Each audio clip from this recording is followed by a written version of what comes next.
Të nderuar shikues, përshëndetje, mirëmbrëma edhe sonte këtë të premte në Z Podcast. Dashur miq, këtë javë do të flasim lidhe me shëndetin mendor, saktësisht për humbjen dhe pikëllimin, rëndësinë e saj, fazat cilat kalon e shumë gjëra të tjera. Me ne në studio për të folur për këtë temë, psikologu klinik Shqipor Gashi, i cili ti dëshirojmë mirëseardhje. I nderuar mirëseardhje. Faleminderit për ftesën, mirëse u gjej. Atëherë Shqipor, çka nën kuptojmë me humbje, pikëllim, kur po flasim për humbjen, për çka saktësisht? Ne sot zgjodhëm të flasim për humbjen e personave të rëndësishëm. Humbja si fenomen është mënyra se si ne reagojmë ndaj humbjes së personave ndryshëm apo gjëra materiale, shëndetit, por sot do fokusohem më shumë te humbja e personave të rëndësishëm. Por të humbja përfshihet edhe kjo e gjërave materiale dhe edhe shëndetit. Edhe shëndetit, por saktësisht na sot po fokusohemi më shumë te humbja e personave cilët janë të rëndësishëm për ne. Humbja shoqërohet me pikëllimin. Në këtë rast ka një ndarje, kur flasim për humbjen është momenti kur ne ndahet nga jeta një person i rëndësishëm për ne, ndërsa pikëllimi është mënyra se si reagojmë ndaj humbjes së atij personi. Pikëllimi shoqërohet humbja nuk kupton edhe vetëm ndarja nga jeta, apo edhe shkëputja ndonjë lidhje afatgjate shoqërore ose të tjera. Do të thonë të dyja humbja apo si jo? Koncept jo, sepse humbja si koncept përfshin vetëm momenti kur bëhet ndarja apo shkëputja nga jeta e këtij personi. Pa mundësi kthimi. Pa mundësi kthimi.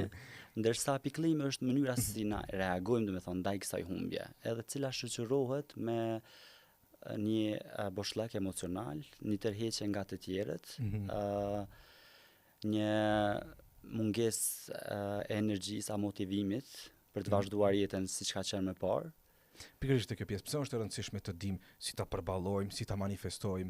As mundem vetëm të pikëllohemi dhe të kalojmë ajo vetëm. Jo, sepse është proces i cili kalon për faza të caktuara edhe don kohë, sepse dhimbja nuk është e lehtë të procesohet në mënyrë kaq të thjeshtë.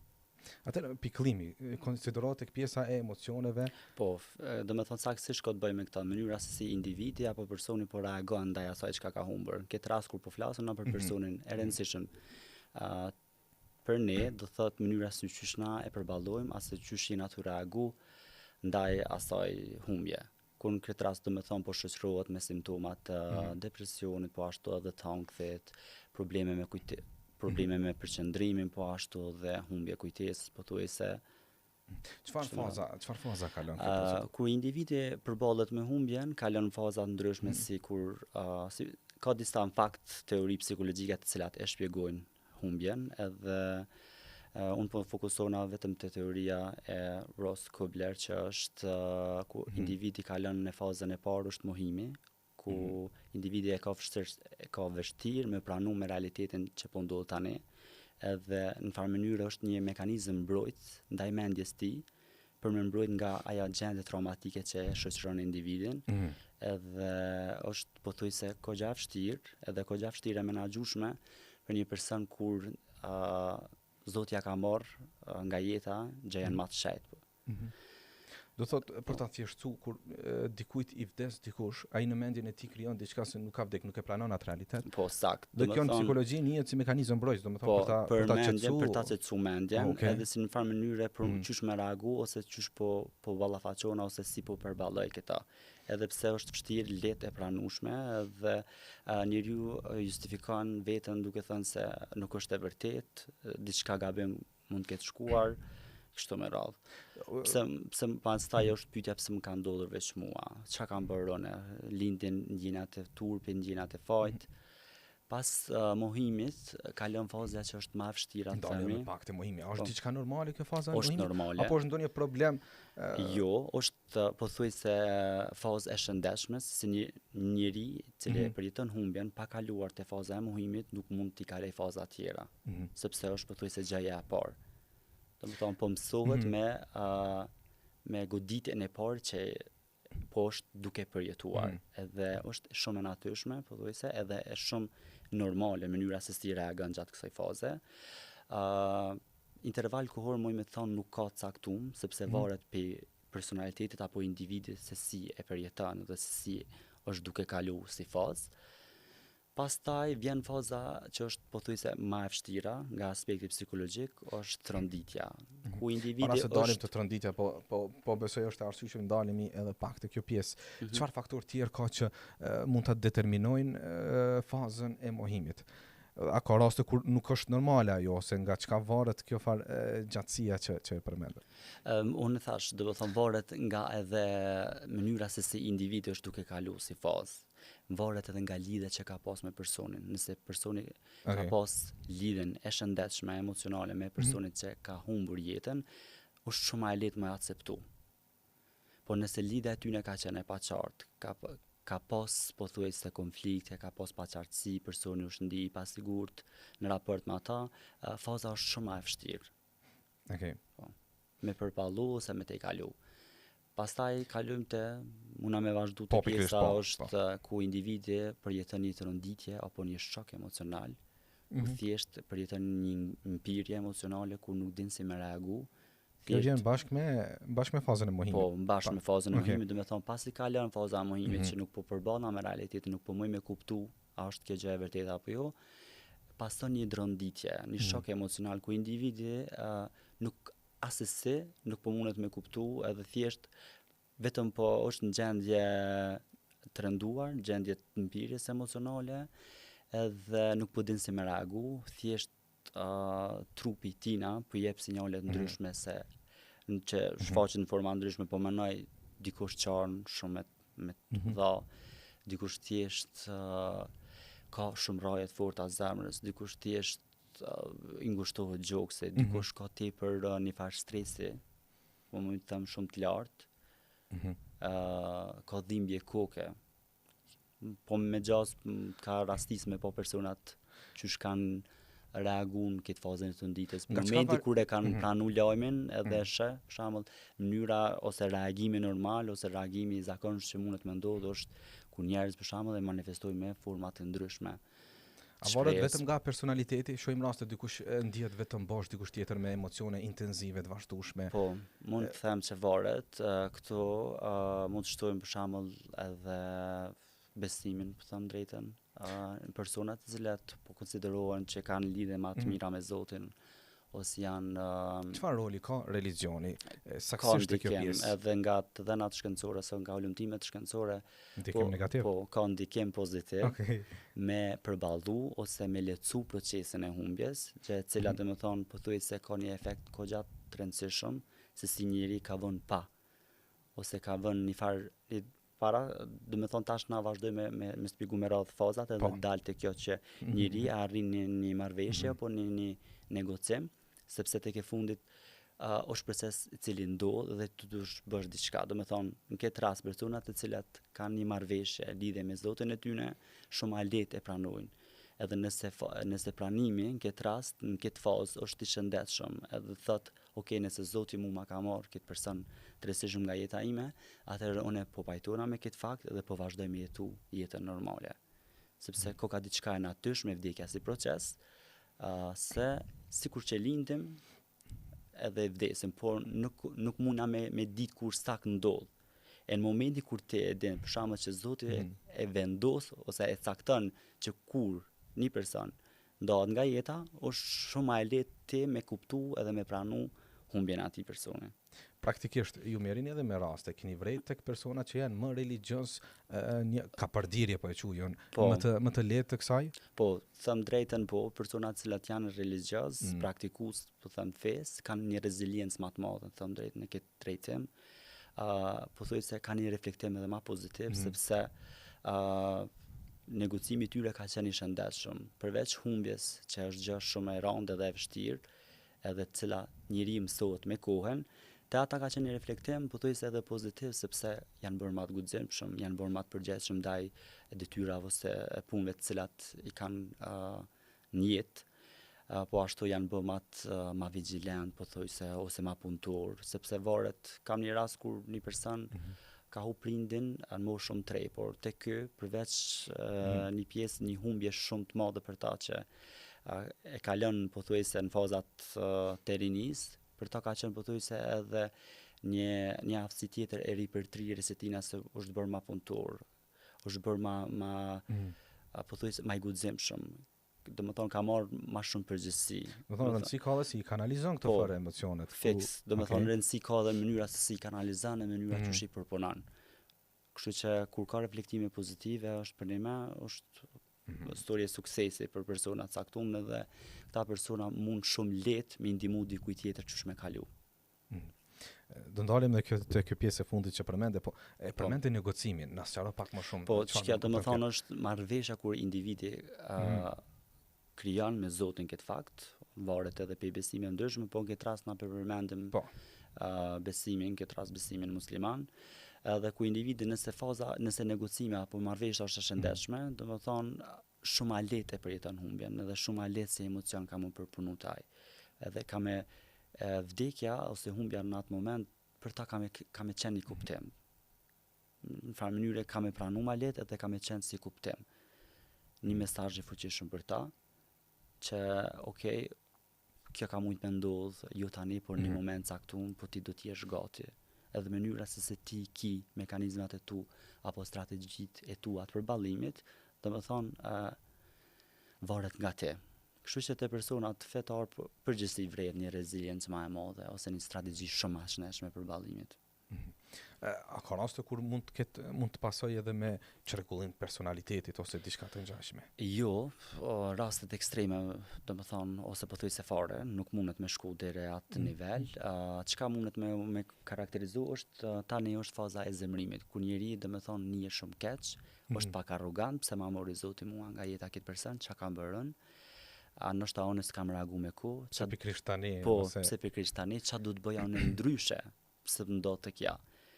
Ndoshta jam treguar egoist, ndoshta jam treguar jo mirënjohës sa duhet, ndoshta nuk kam dhënë dashuri sa duhet këtij personi. Ndihet në faj edhe në turp për gjërat të cilat nuk ka arrit të ndoj bashkë me personin e caktuar. Vjen këto pa vëdijshëm apo duhet kontrolli mendimeve apo është mënyrë, domethënë është një farë impulsiviteti, po them një farë mënyre e mendimeve intruzive, të cilat ndodhin aty për aty, të cilat shoqërohen me ndjenjat fajt, që thash, edhe me një farë reagimi jo shumë shëndetshëm, por për momentin ose për personin që ndodhen atë fazë, muna me qujtë se është i shëndetshëm, sepse nuk është lehtë me pranu kaq një dukuri një fenomen si vdekja për një moment caktuar ose varet edhe që thash personin sa rëndësishëm ka qenë për ty, por nëse me lejo të them çto, te faza e zemrimit, nëse si fazë fillon me pas vështirësi të mëdha, kjo shoqërohet mani edhe me simptoma depresionit. Kur shoqërohet me simptoma depresionit, ne kupton që individi ka një mungesë të energjisë ose mungesë motivimit për t'i bërë gjërat që ka bërë më herët, ka një izolim apo mbylljen në vete, ka pothuajse mendime negative që shoqërohen si rezultati i zemrimit. Me në pyetjet pse s'kam reaguar më herët, unë jam fajtor, çfarë do doja të kisha bëj ndryshe, pse nuk ja kam shpreh dashnin ose ato që kam pas për t'i thënë më herët, a kam bërë mjaftueshëm për këtë person. Kur jem këtë fazë, pothuajse depresionit, ose fazë simptoma depresionit, nuk do në kupton që individi detyrimisht po kalon një depresion madhor, jo, thjesht te ky nuk dëmtohet shumë rutina apo funksionimi i përgjithshëm, se individi është i vetëdijshëm çka është duke kaluar, edhe vazhdo me pas një rutinë shëndetshme, domethënë mundet me shku në punë, mundet me kriju obligime ditore, javore, çka ka, por që thjesht është shoqëruar me çdo simptoma. Ama jo, nuk e prish, po mendoj funksionimin e përgjithshëm, që është dementohet në një depresion madhor që është. A kanë intervale kohore këto sa zgjasin? Po, mundet me zgjat, varet nga strategjitë që ka individi apo nga çaja rezilienca, çaja aftësia me u përball me çat humbje. Nëse fazat të cilat i përmendëm, individi nuk kalon në mënyrë shëndetshme gjatë përballimit apo humbjes, ka shumë mundësi me pas regres, me u kthy në njëna prej fazave, që thash më herët, nëse negocimi apo marrëveshja nuk ka qenë sinqert për anës individit në këtë rast, nëse ka pas sinqert apo jo besimin te Zoti, në një moment kthehet prapë dhe i bën pyetjet edhe të kërkon shpjegime. Halo nuk jam edhe pas e ka përfunduar mund të kthehet edhe një herë, okay. E vërtetë, domethënë halo thotë që ti shkon bashk. Kjo mundet me kon gjatë jetës me si mendim, po thjesht pyetje mendime tjera që nuk jam të mujt apet me kuptu pse ikë nga jeta, çka ndodhi shumë shpejt. Do thonë varet se cila edhe personaliteti i individit, po ashtu edhe mënyra se si është duke kalu fazat. Sa i rëndësishëm është faktori shoqëri apo familje në këtë periudhë gjithë këtë zinxhirin që përmende. Përmend religionin si një faktor dhe pak familjen që thash do kthehemi përsëri. Sa i rëndësishëm është në gjithë këto etapa? Mund të them shumë e rëndësishëm është shoqëria apo familja, sepse nëse personi apo individi ka njerëz të cilët ndihet i sigurt për të shprehur ndjenjat e tina në raport me të tjerët, kjo e bën muni i rëndësishëm edhe i vlefshëm në raport me të tjerët, edhe pse ata nuk mund me ndihmu me kalu dhimbjen, po të paktën mjafton një mbështetje nga natyre, ti telefonojnë, ti pyesin ndërkohë si po ja der, si po me sabër ose me durim, ki nevojë për mbështetje, ki nevojë për medal, kështu që është e ndihmon si proces, sepse njeriu në vetvete njihet i rëndësishëm edhe ose i mbështetur, sepse ka persona të cilët po e ndan këta. Përndryshe kish me qenë shumë më vështirë. Sa i përket familjes po, edhe ajo e lun një rol kyç ose shumë të rëndësishëm, se sa janë të lidhur anëtarët e familjes me njëri tjetrin edhe se si ata e mbështesin në forma të ndryshme. Nuk po them në forma profesionale, sepse në momentin kur personi për në me është seriozisht po kalon një fazë të gjatë thellë të trishtimit apo të zemrimit.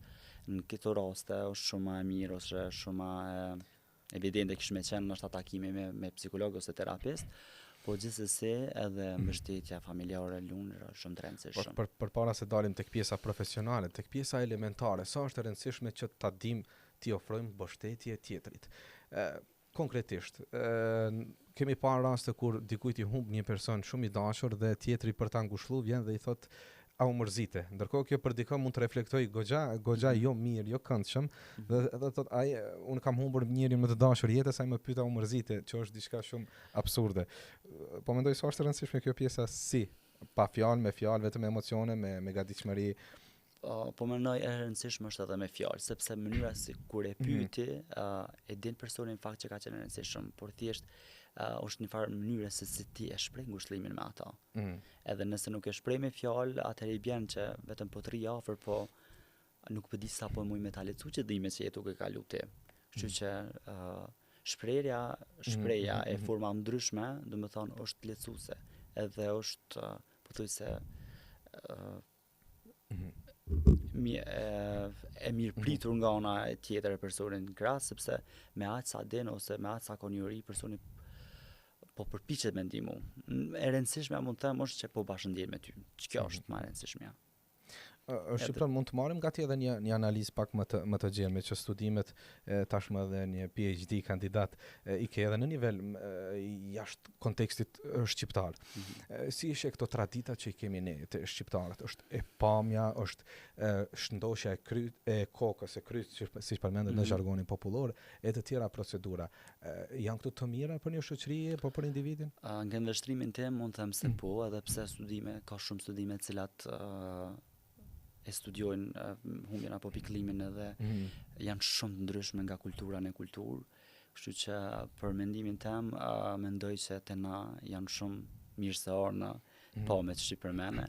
Është një farë solidarizimi, është një farë mbështetje, është një farë përkraje për një me, që ty të banë muni mirë, edhe është një farë respekti edhe për personin në fjallë. Në këtë rast, nëse personi ka humbë, në momenti kur ka njerëz që të vinë për me shpreh ngushëllime, më kupton që ka qenë një person me vlera, një person shumë i rëndësishëm, i dashur, edhe ty automatikisht ke bën muni mirë.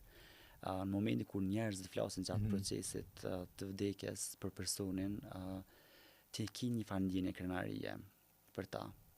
Kështu që nëse krahasoj me kultura të tjera për shembull që marrin pjesë, nuk ka rëndësi sa pjesë marrës mund me qenë vorrem, po thjesht sa e ndojnë dhimbje me të tjerët, për mua është jo shumë Varet kjo nga personalitetet e njerëzve. Kemi rastin e fundit kur dikush dëshiron ta manifestojë edhe vetë tërësisht, andaj vetëm me veten ose me familjar të afër. Rasti e fundit kemi edhe akademikun Qosja, i cili ka përzgjedhur qysh më herët shumë vite para vdekjes që formën e ceremonisë dhe gjitha këto tradita që përmendëm të mos i praktikojë. Mund të them është individuale se mënyra se si individi zgjedh qysh me kalu ose me përjetu këtë ceremoni, po gjithsesi unë i qëndroj pas asaj që për një me këto mbledhjet familjare kanë një ndikim shumë të mirë dhe shumë të fuqishëm në mbështetjen atyre. Sepse më lejot të them pak në momentin kur ka të pa me çuçi cekë ti, ndjenja është shumë më e lehtë e kalueshme se ki persona për rreth të cilët ta lësojnë dhimbjen. Edhe thjesht në ato momente nuk e ndjen shumë emocionin kur je në raport me tjerët. Momenti kur kalon çaja periudhë, çato 2 ditë ose 3, vetë ju fillon me një pak i vetmuar se thu, wow, kur kanë njerëzit ke shumë ma lehtë. Edhe të na thoni më apo? Po. Okej, ti t'japën një mënyrë për jetë, dikush të inkurajon, dikush të këshillon, çu të vazhdosh tutje, ç'a të bësh. Do të thonë kjo është shumë pozitive, sepse ndoshta njëri për herë të parë dëgjon ato këshilla. Është një procedurë tjetër veç kësaj që përmende përballimit edhe shpërqendrimi, shmangja, iluzioni, një kanal tjetër krejt paralel ndoshta kësajna. Po edhe është emocion. Do të thonë edhe nëse ndodhen shpërqendrimet vëmendjes ose probleme me kujtesë, kokëdhimbje të vazhdueshme, mund të them se janë pjesë normale, sepse individi hala është është në përpunim të emocioneve tina dhe është duke kalu si proces, kështu që është e natyrshme me ndodhe dhe ajo pjesë. Po, shpërqendrimi ndaj realitetit. Pra, kam pësuar diçka dhe për të mos e kujtuar merrem me diçka tjetër që të mos e kujtoj atë sepse nuk po mund, ose nuk kam guxim të përballem direkt me të. Po, unë thash, varet se si individi dhe me thonë zgjedh strategji për me kalu ose me përballu çat dhimbje. Për shembull ka njerëz që abuzojnë me duhanin. S'mund me thonë abuzim, se po thuj se është diçka e cila po ndodh, diçka e normalizuar fatkeqësisht, po abuzimi me substanca narkotike ose me alkoolin, dhe me shku për shembull deri në ekstrem ku individi gjan vetëm çat mënyrë të përballjes me çat humbje. Nuk ka njerëz ndihet i vetmuar, nuk ka shoqëri, nuk ka familje, edhe vetmja strategji qysh me përballu ose qysh me ul çata ankth ose çat trishtem dhimbje është përmes alkoolit apo edhe substanca tjera narkotike, gjë e cila përkundrazi shumë e vështirëson edhe ngadalëson procesin e humbjes. Përmendet profesionistin e shëndetit mendor, kur apo kush duhet të adresohet? Te profesionist e licencuar, psikolog klinik dhe terapist. Sepse ka individi kur kalon atë fazë e pranon që po ka vështirësi emocionale, gjë e cila po e vështirëson funksionimin e tina, është shumë efektive që të konsultohet me profesionist fushës. Po kur varion nga personalitetet, nga gjinia, nga mosha? Nuk mund të them që ka strikt gjini apo mosh, sepse të rritet shumë a lehtë mund me arte se psikologi dhe me nda, gjë e cila i shërben shumë, qysh me kalu dhe çka me marr që me pranu këtë humbje, po edhe të fëmijët, mund të them që është pothuajse e rëndësishme shumë të konsulta me profesionistë shëndet mendor, se cila duhet vjen ndjeni fëmijët, mos i lënë me ato iluzione të ka shku edhe kthehet, jo, sepse nuk është e natyrshme ose shëndetshme që fëmia ta lodoj apo të krijojë iluzione që babi është në qiell po për një moment ose për një kohë ka më kthy, jo, duhet të thotë e vërteta, po në mënyrë është shumë e theksuar, mos tregimi ndaj fëmijëve. Ose një kohë gjatë nuk është nga ana e juaj si psikolog klinik, është në rregull kjo? Jo, s'kisha thonë që është në rregull, sepse duhet ndarë informacionin me fëmijën. Ja që fëmija nuk po e përballon siç duhet, dhe duhet patjetër duhet mos ta gënjej, po e them. Fëmija e kupton, e ndjen se diçka nuk është në rregull. Edhe pse ti e gënjen apo nuk e thot vërtetën për momentin, por e ndjen. Dhe çfarë t'ja plasojmë direkt në fytyrë, ti themi? Duhet gjetë metoda të cilat janë pak ma të buta, më të them kështu, për fëmijë, se sa në krahas me të rritën, sepse me të rriturën e ki shumë atlet, sepse e konsideron që niveli tina, vedijes, mund me kuptu dhe akceptu si diçka e cila ndodh sot ose ka me ndodh një ditë, kështu që për fëmijën duhet të gjesh një metodë pak ma të butë, themi. Sepse e ndjen edhe kupton që ti e ke njën. Qartë. Dhe gjitha këto procedurat prej goditjes parë deri tani ishin gjitha këto mënyrë që të arrit një menaxhim, po e quajmë kështu? Po, i shëndetshëm. Edhe në fund fare që ke përballimi konsiston me kuptimin. Ku njëri jep kuptim vujtjes, humbjes, shumë atletë ka edhe me ndërtu strategjitë përballimit edhe me u kthy në realitetin ku është, edhe me vazhdu jetën apo funksionimin që ka përditshëm. Shqipëra më lejo të dalë jashtë protokollit që ndoshta kemi diskutuar në vija të trasha. Tani jemi rehat dhe po diskutojmë teorikisht, po. Jemi kurioztar të dim si përjeton emocionet një psikolog. Gjithve na ka rastisur të humbim një person të dashur. Si i ka përjetu shqipori në rastin kur dikush është ndarë nga jeta e tij? Mund të them njësoj si krejt personat e zakonshëm. Si? Gjitha këto që i përmendëm apo diçka ndryshe, sepse ndoshta jo gjithë i kemi këto fazën e vetdijes, menaxhimit e... Po, në këtë rast, për shembull, njerëz të cilët nuk janë profesionistë shëndetit mendor, nuk mund me ditë fazat dhe nuk mund me kalu ose nuk e din sakt në cilën fazë është. Unë që thash në fillim, mund të mendoj që dikush me kanë në fazën e mohimit dikush shumë gjatë ose të negocimit e ka shumë vështirësi me gjetë çka me lidh marrëveshje, çka me lidh akt me këto që duna me bë diçka, se ka ndodhur. Ti ke pasur gjitha parasysh këto? I kom pas gjitha parasysh, edhe pse nuk ka qenë as pak e lehtë, pothuajse. Mendoj që ka qenë një farë përballimi i shëndetshëm. Çfarë të ka mësuar përvoja që nuk të ka mësuar ndoshta studimet? Kur e thash më herët, për shembull reflektimi, është çka që më ka thonë përvoja. Për shembull të jonë përveç dhimbjet se ka qenë e pashmangshme, mund të them që reflektimi ka qenë shumë pozitiv. Sepse kam ndryshu, mund me thonë, disa gjana në jetën time, mënyra se i marr vendimet, mënyra se si reagoj, mënyra se si veproj ose lidhet shumë edhe me guximin, lidhet me shumë faktorë të cilat ndikojnë vendimarrjen tonë, në personalitetin tonë pothuajse. Sepse ti fillon me ndërtu strategji ndryshme. I përvishesh jetës, edhe them që bëhesh shumë më i fortë, e ke një reziliencë më të madhe. Qartë. Shqipor Gashi, faleminderit që ishe me ne në studio sonte në Z Podcast. Në shkënaqësi, edhe pse mund të them që keni temë goxha ndihshme, por besoj që kemi pas mundësi me volë edhe për temat që janë pak në sensin më. Patjetër jemi mirësallës çdo herë, por se më pozitiv. Dhe siç e thatë, edhe kjo është pjesa e asaj që të mësohemi dhe ne të diskutojmë patjetër.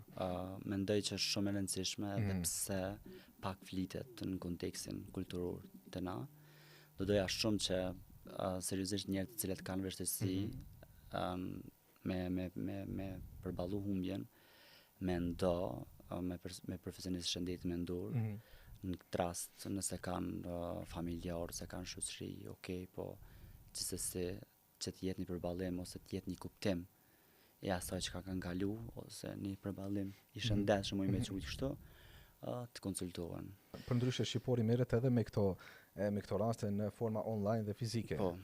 I cili vepron në Prishtinë. Po. Atëherë shqipor, ju urojmë suksese juve në punën tuaj dhe faleminderit edhe një herë. Faleminderit ju për ftesën e shkënaqësi. Shpresoj që kam dhënë ose kam përçuar një mesazh mbështetës të opinioni. S'ka dyshim, kënaqësia ishte edhe jona. Dashur miq, ishte kjo epizoda e radhës e Z Podcast. Uroj të keni kaluar çast të këndshme, ne me kaq që përmbyllim deri javën e tjetër, natën e mirë.